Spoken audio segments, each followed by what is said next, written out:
Trade, Commerce and Industry Minister Richard Maru has responded to ongoing issues raised by Madang resource owners who have called on the government to stop the Pacific Marine Industrial Zone.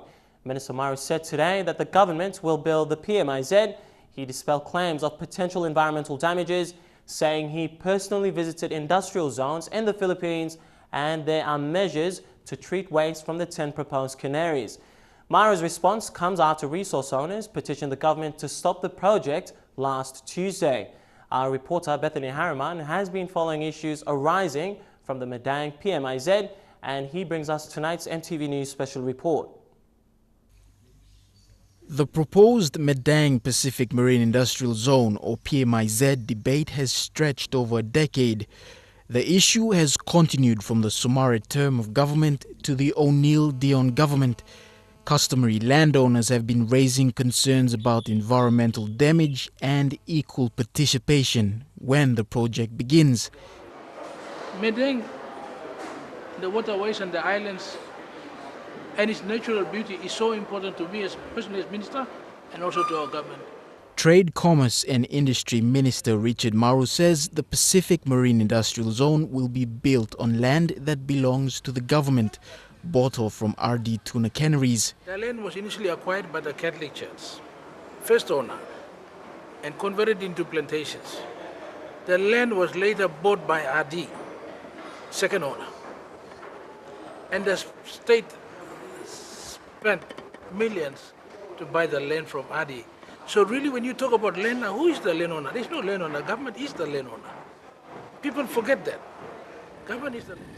He also dispelled debates about environmental damage and reassured resource owners that waste will be treated before it is released into the sea. Not only that, we are telling the Chinese company designing and building the park, you have to take us to the park that uses the treatment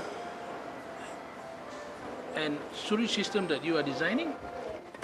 Environmental Department, Provincial Government of Madang, all the stakeholders, we have to satisfy ourselves that the design is right before we can even allow the construction. Last month, Madang's Kananam people held a series of canoe protests to draw government attention to their plight. The customary resource owners have in the last 3 weeks held discussions at 6 impact villages to put together a petition to present to the government. When the petition was presented last week Tuesday, it nearly turned into a brawl. The petition calls for the Prime Minister Peter O'Neill and Madang Governor Jim Cuss to stop the PMIZ. It also calls on the Ombudsman Commission to investigate those involved in the project since it began. In support of the landowners' call for the Ombudsman Commission to step in and investigate into how the project funds, especially from the Exim Bank obtained by the government, has been expended in the PMIZ project. Deputy Opposition Leader Sam Basil has backed the customary landowners' call for the Ombudsman to investigate the PMIZ funds, money borrowed from China's Exim Bank.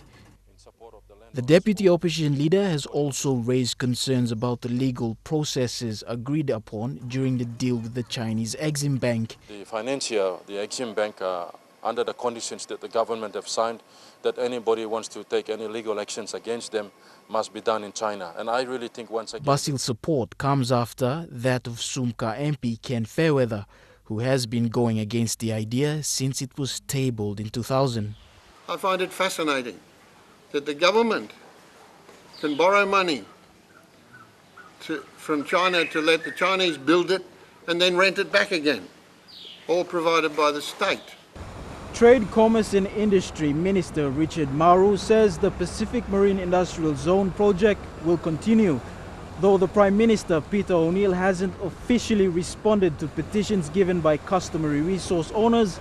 Minister Maru is the Cabinet Minister in charge of the project and the government affairs. The customary resource owners have given till the 31st of this month for the national government and provincial government to respond to their petition. Bethanie Harriman, National EMTV News.